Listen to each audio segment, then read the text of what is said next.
AC mean square value के बाद का ये टॉपिक है। देखिए सबसे पहले इसकी डेफिनेशन देखते हैं। डेफिनेशन बोलती है root mean square value of AC, root mean square value of AC is defined as that steady current, steady मतलब AC करंट, ठीक है, that steady current which produces the same amount of heat in a conductor in a certain time interval as it produced by the AC in the same conductor during the time period T। अब इसमें क्या बोल रहा है ये, heat वाला topic हमने किया था फर्स्ट सेकंड यूनिट में, आई थिंक सेकंड यूनिट में हीट वाला किया था, H is equal to I square R T, वही हम यहाँ पे यूज करेंगे। इसको IRMS root mean square IRMS इस तरीके से डिनोट करते हैं। इसका एक्सप्रेशन करेंगे, उससे जब एक्सप्रेशन करेंगे जो लास्ट में आंसर आएगा उससे आपको डेफिनेशन समझ में आएगी क्या बोलता है ये। सबसे पहले डेफिनेशन आपने बुक से लिख लेनी है, जो आपकी बुक दी हुई है उसमें डेफिनेशन दी हुई है। लेट एन अल्टरनेटिंग करंट, हम मान लेते हैं कि लेट अल्टरनेटिंग करंट मतलब AC I is equal to I naught, थोड़ा सा डेरिवेशन ये मैथमेटिकल है, लंबा है, मैं आराम से करवाऊंगा, अगर कहीं पे समझ में नहीं आएगी तो आपने पूछ लेना है। I is equal to I naught sine omega T, ये हमें पता है, ठीक है। Flow through the conductor of resistance R and time dt, इतना करंट किसी कंडक्टर के बीच में चल रहा है जिसकी रेजिस्टेंस R है और टाइम dt लग रहा है, ठीक है। किसी में करंट भी चल रहा है, रेजिस्टेंस भी है, किसी कंडक्टर के बीच में जब करंट पास होता है उसमें रेजिस्टेंस होती है और टाइम के साथ वो मूव करता है, तो उसमें एक चीज प्रोड्यूस हो जाती है, हीट। कोई भी चीज आपने देखा होगा जिसमें करंट चलता, वो चीज आपकी कोई वायर होगी या फिर कोई रोड होती है, प्रेस होती है, टीवी होता है, बड़ी चीज ऐसी होती है जो जिसमें करंट मूव करता है, तो उसमें क्या जाती है, हीट प्रोड्यूस होती है, वो चीजें गर्म हो जाती है। तो वो जो एक बार हम पहले भी डिस्कस किया हुआ है ये, then heat produced in the conductor, तो इस कंडक्टर में क्या होगा, हीट प्रोड्यूस होगी, then heat produced in a conductor.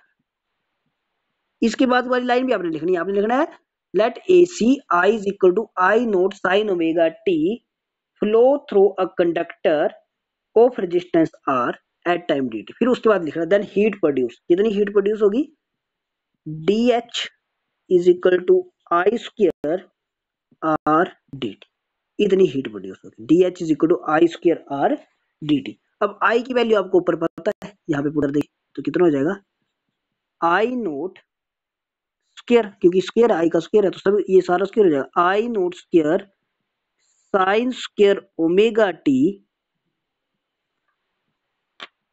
बाहर आर डी टी,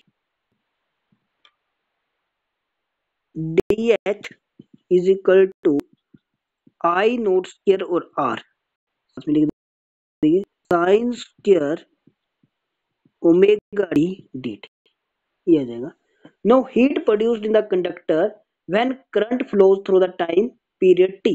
अब पूरे उसमें ये तो आ गया स्मॉल के लिए, अगर पूरे उसमें एक जो हमने AC का ये पढ़ा हुआ था, ये एक पूरे टाइम पीरियड में यहां से लेकर यहां तक बात करें कितनी हीट प्रोड्यूस हो रही है, 0 से लेकर T तक कितनी हीट प्रोड्यूस हो रही है, इसको हम इसकी क्या कर देंगे, इंटीग्रेशन कर देंगे 0 से T।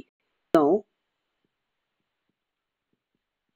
heat produced in the conductor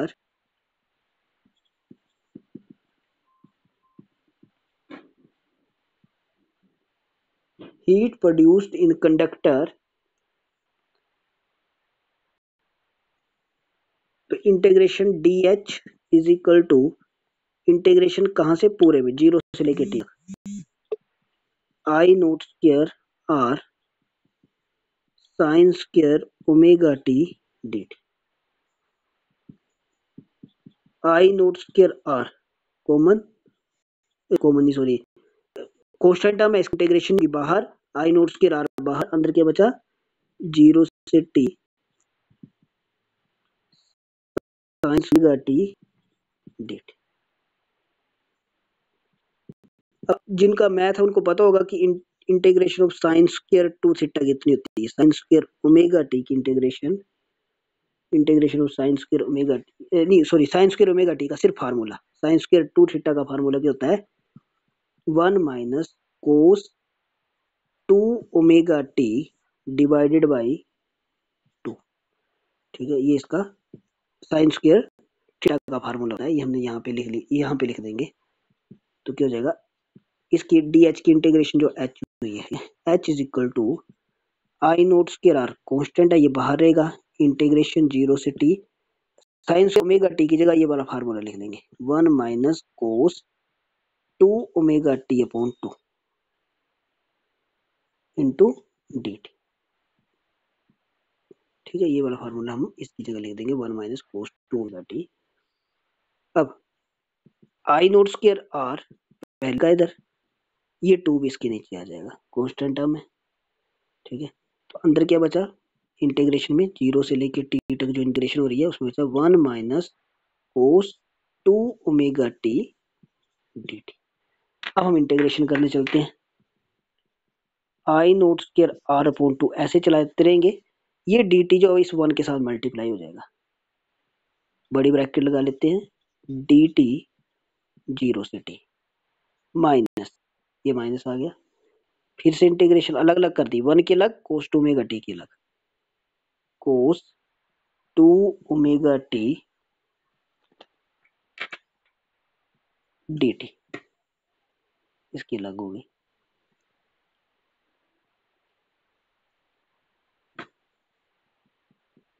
I note square R upon 2 differentiation से इंटीग्रेशन कैंसर 0 से टी माइनस कोस 2 थीटा की integration sine 2 omega t upon 2 omega 0 से टी। अब upper limit minus lower limit t minus 0 अगले step में, तो हो जाएगा आई नोट स्क्वायर आर, और ये वैसे ये ऐसे रहेगा, I note square upon R, I note square R upon 2 ऐसे रहेगा, अंदर की ओर अपर लिमिट टी माइनस 0, तो हो गया टी माइनस 0 माइनस, इसमें 1 अपॉन 2 ओमेगा बाहर कर लेंगे, माइनस 1 अपॉन 2 ओमेगा बाहर, ये वाला 1 अपॉन 2 यहीं पे बाहर आया। ठीक है, अंदर क्या बचा, साइन 2 ओमेगा टी, इसमें टी जगह अपर लिमिट और लोअर लिमिट पुट करेंगे। ठीक है, पर पहले ओमेगा की वैल्यू पुट कर लेते हैं, ओमेगा की वैल्यू होती है पाई 2 पाई अपॉन, तो उसको करेंगे तो क्या बनेगा, यहाँ पे 1 अपॉन 2 ओमेगा बाहर, अंदर बचा साइन 2 ओमेगा की जगह 2 pi upon T into T, और यहाँ पे लिमिट साथ में रहेगी, अभी तक हमने पुट नहीं की है इसकी लिमिट 0 से टी तक, बड़ी ब्रैकेट बात है, I note square R upon 2 t minus 0 का मतलब सिर्फ टी माइनस 1 अपॉन 2 ओमेगा, अब लिमिट पुट करेंगे, इस टी की जगह ये कैपिटल टी लिखा जाएगा, तो ये हो जाएगा sine 2 multiply 2 pi upon T into T minus sine 0 के साथ होगी तो ये पूरा 0 हो जाएगा। ठीक है, क्योंकि जब जो लोअर लिमिट है वो इस टी की जगह 0 लिखेंगे तो साइन 0 हो जाएगा, I note square R upon 2 t minus 1 upon 2 omega, इस टी से ये टी कैंसिल हो जाएगा, तो ये बन गया sine 4 pi, sine 4 pi minus sine 0, sine 4 pi की वैल्यू भी 0 होती है, साइन 0 की वैल्यू भी 0 होती है, तो इसका मतलब ये सारा 0 हो जाएगा यहाँ से लेकर यहाँ तक, क्योंकि साइन 4 पाई भी 0, साइन 0 भी 0, तो लिख लेंगे बिकॉज साइन 4 पाई 0 क्यों, क्योंकि साइन पाई 0 होता है, साइन 1 पाई 0 तो 2 पाई भी 0, 3 पाई भी 0, 4 पाई भी 0, sine 4 pi is equal to sine 0, और साइन 0 भी 0 के बराबर होता है, तो ये सारा 0 हो गया, तो क्या बचा आपके पास, इस तरफ h चला हुआ है। ठीक है, h is equal to h is equal to h is equal to h is equal to I note square r upon 2, और यहाँ से क्या बचा, सिर्फ t, ये वाला लिखने की अब जरूरत ही नहीं है। ठीक है, तो h is equal to I note square r t upon 2, let I R M S IRMS मतलब root mean square value of AC which flows through the conductor of, इसे इक्वेशन नंबर 1 मान के रख लेंगे पहले, ठीक है। Let IRMS be the root mean square value of AC which flows through the conductor of resistance R and time t. Therefore, heat produced in the conductor H is equal to I square RMS RT। Equation number 2 मान, ठीक है। पहले इससे पहले वाली line मैंने लिखी नहीं है, यहाँ पे आपने बुक से लिखनी है। क्या लिखना है? Therefore, heat produced in the conductor H is equal to ये वाली, ठीक है। अब इक्वेशन 1 और 2 आ गया आपके पास। अकॉर्डिंग टू डेफिनेशन, जैसे उसमें किया था बिल्कुल वैसे ही है, तो हम डेफिनेशन देखेंगे। According to definition, equation 1 is equal to equation 2, या आप इसीलिए बोल सकते हो कंपेयर इक्वेशन 1 एंड 2, तब भी ठीक है, ठीक है। तो इक्वेशन 1 इक्वल टू इक्वेशन 2 डेफिनेशन के अकॉर्डिंग भी लिख सकते हो, ये ज्यादा बढ़िया है अकॉर्डिंग टू डेफिनेशन। तो इसमें लेफ्ट हैंड साइड बराबर है तो राइट हैंड साइड बराबर हो जाएगी। तो क्या रहेगा? Therefore I square RMS RT is equal I note square RT upon 2, ठीक है। अच्छा, इसमें आरटी से RT cancel, I R M S इसका स्क्वायर दूसरी तरफ जाएगा तो क्या बन जाएगा? अंडर रूट बन जाएगा। I note square upon 2, under सिर्फ इसका 2 ऊपर वाले का अंडर रूट के साथ कट जाएगा तो ये बचेगा आई नोट, और नीचे वाले का अंडर रूट रहेगा, तो ये बन गया आई नोट स्क्वायर, इसके से under root cancel, I naught upon under root 2। Under root 2 की वैल्यू 0.7 कितनी होती है? 1.14 कुछ इस तरीके से होती है। तो इसको जब 1 के साथ डिवाइड करेंगे तो क्या आ जाएगी? I R M S 0.707 of I note.